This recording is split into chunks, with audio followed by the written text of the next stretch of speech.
अनुपमा के आज के एपिसोड की कहानी बेहद भावनात्मक और चौंकाने वाली घटनाओं से भरी हुई है। कहानी की शुरुआत उस पल से होती है जब माहौल पूरी तरह तनावपूर्ण बना हुआ है और हर कोई सदमे में है। वरुण खुद को संभाल नहीं पाता और सबके सामने टूट जाता है। वह कहता है कि जो भी हुआ है उसके लिए वह खुद को दोषी मानता है और उसे सजा मिलनी ही चाहिए। वरुण साफ शब्दों में कहता है कि आप लोग पुलिस को बुलाइए और मुझे कानून के हवाले कर दीजिए। उसे इस बात का गहरा पछतावा है कि उसकी वजह से इतनी बड़ी अनहोनी हुई। वह अनुपमा का धन्यवाद करता है क्योंकि अनुपमा ने प्रेरणा की जान बचाई।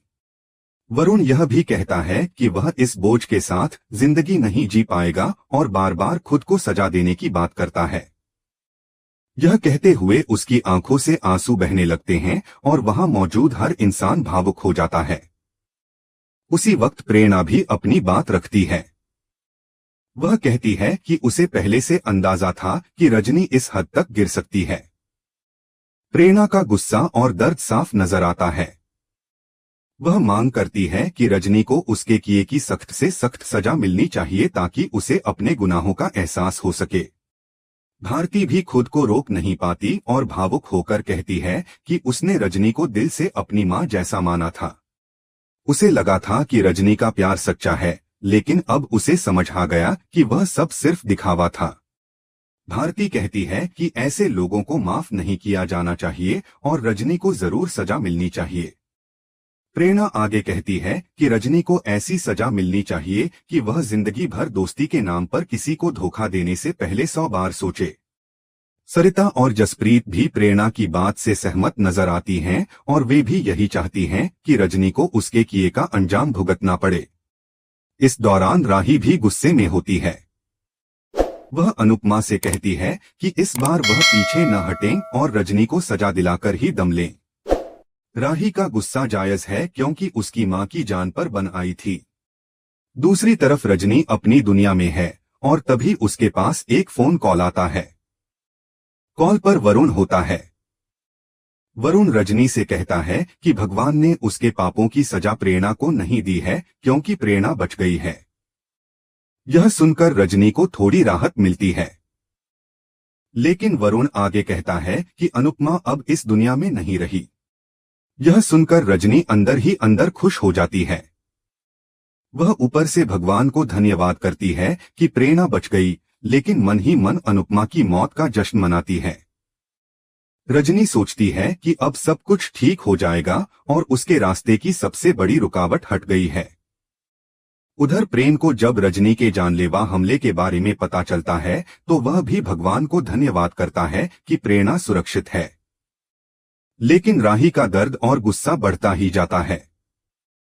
राही कहती है कि जिस मौत को उसके लिए आना था वह प्रेरणा के हिस्से में चली गई। वह गुस्से में कहती है कि रजनी जैसी घटिया औरत ने उसकी मां की जान लेने की कोशिश की है।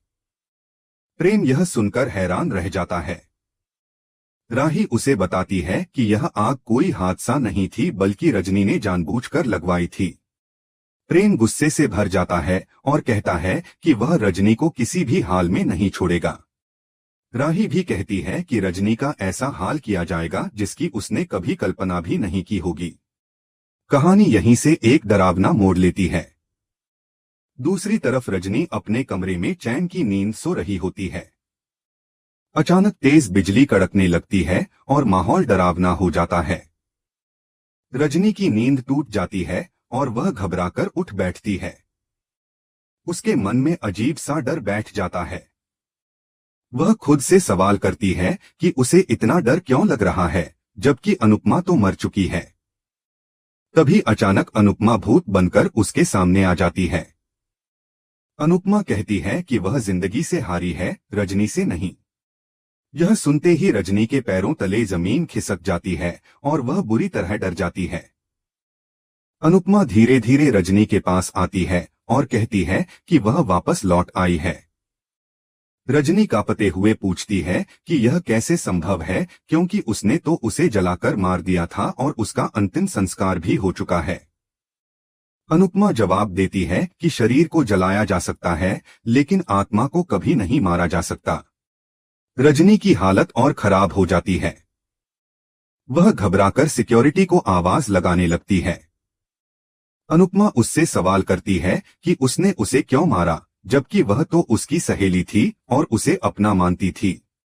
अनुपमा कहती है कि क्या रजनी ने एक बार भी नहीं सोचा कि वह भी एक माँ है और उसका भी परिवार है। अनुपमा उसे याद दिलाती है कि उसकी लगाई हुई आग में उसकी अपनी बेटी भी जल सकती थी। वह पूछती है कि कोई माँ अपनी ही बेटी को मारने की सोच कैसे सकती है। रजनी खुद को सही ठहराने की कोशिश करती है और कहती है कि वह बुरी माँ नहीं है और अपने बच्चों से बहुत प्यार करती है। अनुपमा उसे आईना दिखाते हुए कहती है कि अगर प्रेरणा को कुछ हो जाता तो आज उसकी जगह वह खड़ी होती। यह सुनकर रजनी और ज्यादा डर जाती है। अनुपमा कहती है कि उसकी ममता ने रजनी की बेटी को बचा लिया, वरना वह आग में जल गई होती। वह साफ कहती है कि रजनी ने उसे मारकर भी जीत हासिल नहीं की है। रजनी घमंड में कहती है कि वह जीत गई है और अब अनुपमा कुछ नहीं कर सकती क्योंकि उसके खिलाफ कोई सबूत नहीं है। इसके बाद अनुपमा उससे पूछती है कि आखिर उसने ऐसा क्या किया था कि रजनी को यह कदम उठाना पड़ा। तब रजनी अपने दिल की भड़ास निकालती है और कहती है कि पूर्वी छाया चोल उसका सबसे बड़ा प्रोजेक्ट था, जिससे उसे इतना पैसा मिलने वाला था कि उसकी 7 पीढ़ियां आराम से जिंदगी जी सकती थीं। लेकिन अनुपमा ने बीच में आकर सब कुछ बर्बाद कर दिया। अनुपमा याद दिलाती है कि क्या इसी वजह से रजनी ने उससे झूठ बोलकर कागजों पर साइन करवाए थे। रजनी बेझिझक कबूल करती है कि उसने उसे धोखा दिया। रजनी यहीं नहीं रुकती और अपने सारे गुनाह कबूल करती चली जाती है। अनुपमा उससे पूछती है कि उसने ईशानी और परी के पीछे गुंडे क्यों भेजे थे। रजनी बताती है कि वह सब उसने सिर्फ डराने के लिए किया था, लेकिन अनुपमा डरी नहीं। रजनी गुस्से में कहती है कि अनुपमा की जिद ही उसकी मौत की वजह बनी। वह मानती है कि अगर अनुपमा जिंदा रहती तो वह प्रोजेक्ट उसके हाथ से निकल जाता, इसलिए उसने उसे जलाकर मरवा दिया। रजनी के मुंह से यह सच सुनकर अनुपमा हैरान रह जाती है और कहानी यहीं पर पहले भाग के अंत तक पहुंचती है। इसी बीच रजनी खुद को समझाने की कोशिश करती है कि यह सब उसके मन का वहम था। वह खुद से कहती है कि अनुपमा यहाँ नहीं हो सकती, वह मर चुकी है। जब रजनी दोबारा ध्यान से देखती है तो उसे वहां कोई नजर नहीं आता। वह राहत की सांस लेती है और खुद को यकीन दिलाती है कि डर की वजह से उसका दिमाग उसके साथ खेल रहा था। इसके बाद रजनी के चेहरे पर एक अजीब सी खुशी आ जाती है। वह अनुपमा की मौत के बारे में सोचकर अंदर ही अंदर खुश होती है और मान लेती है कि अब उसके रास्ते का सबसे बड़ा रोड़ा हट चुका है। दूसरी तरफ मंदिर में मोटी बा भगवान के सामने बैठी होती हैं।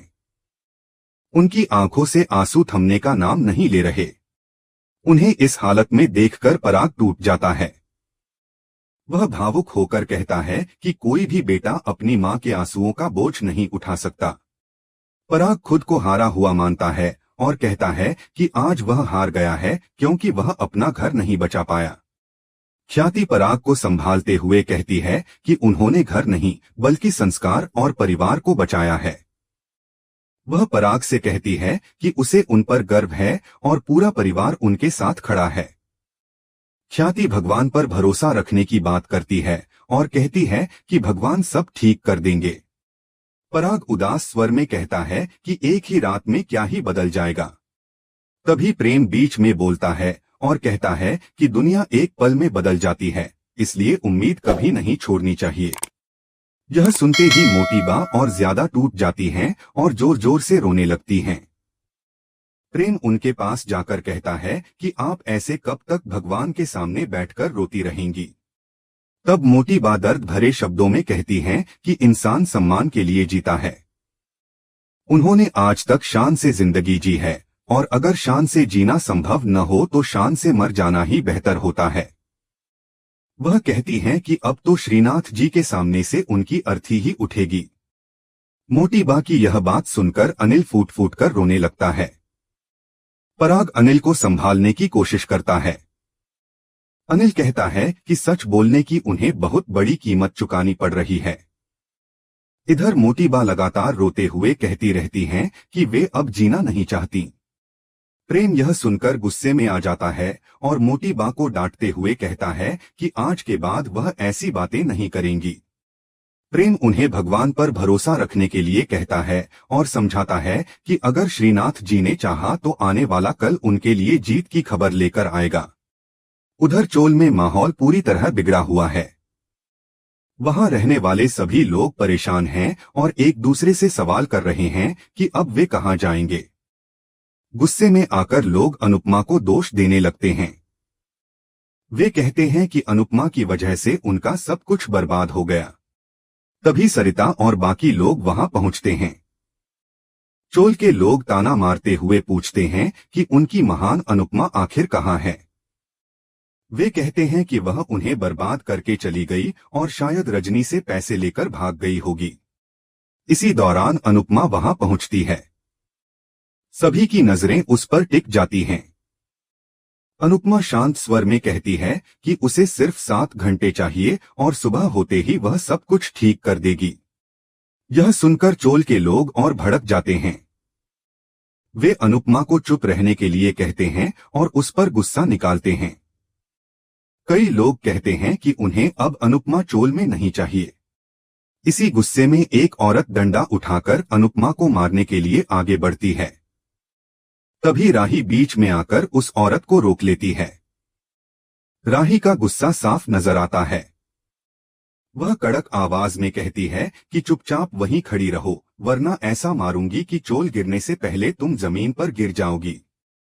राही के तेवर देखकर सभी लोग हैरान रह जाते हैं और वहां सन्नाटा छा जाता है। इसी बीच कहानी दूसरी दिशा में मुड़ती है। माही अपने और परी के गहने चुपचाप इकट्ठा कर लेती है। वह गौतम से बात करती है और दोनों यह फैसला करते हैं कि वे अब किसी की मदद नहीं करेंगे। गौतम माही को बताता है कि इंदौर में उसके पापा ने एक बंगला लिया था जिसके बारे में किसी को पता नहीं है और वह बंगला उसके नाम पर है। यह सुनकर माही खुश हो जाती है। दोनों वहां से निकलने की तैयारी करने लगते हैं और अपना सामान पैक करने लगते हैं। दूसरी तरफ रजनी अपने घमंड में डूबी हुई है। वह खुद से कहती है कि आत्मा जैसी कोई चीज नहीं होती। उसका मानना है कि जब शरीर खत्म हो जाता है तो कहानी भी वहीं खत्म हो जाती है। रजनी पूरे भरोसे के साथ कहती है कि कल चोल टूट जाएगी और कल वह जीत जाएगी। वह खुद को असली नेता मानती है और कहती है कि असली नेता वही होता है जिसे यह पता हो कि जनता से कब और कैसे अपना मुंह छुपाना है। रजनी सोचती है कि वरुण, भारती और प्रेरणा उससे नाराज जरूर हैं, लेकिन वह उन्हें मना लेगी। उधर चोल में लोग लगातार अनुपमा से जाने के लिए कहते रहते हैं, लेकिन अनुपमा हार मानने वालों में से नहीं है। वह दृढ़ आवाज में कहती है कि कल यह चोल नहीं टूटेगी और वह अपना वादा जरूर निभाएगी। अनुपमा कहती है कि अगर वे अपने घर को बचाना चाहते हैं तो उन्हें उसका साथ देना होगा। तभी सरिता आगे बढ़कर कहती है कि अनुपमा के पास एक प्लान है और कम से कम एक बार उन्हें उसकी बात सुन लेनी चाहिए। सरिता की बात सुनकर सभी लोग असमंजस में पड़ जाते हैं और एक दूसरे का चेहरा देखने लगते हैं। इसी के साथ एपिसोड खत्म हो जाता है। अगले एपिसोड की झलक में दिखाया जाता है कि सरिता रजनी से कहती है कि जो लोग जलकर मरते हैं उनकी आत्मा को कभी चैन नहीं मिलता। उधर रजनी चोल को तोड़ने की कोशिश करती है, तभी अनुपमा उसे रोक लेती है। अनुपमा रजनी से कहती है कि कुर्सी की ताकत जनता से होती है, वरना कुर्सी की लकड़ी और चिता की लकड़ी में कोई फर्क नहीं होता। यहीं पर कहानी और भी रोमांचक मोड़ लेने वाली है।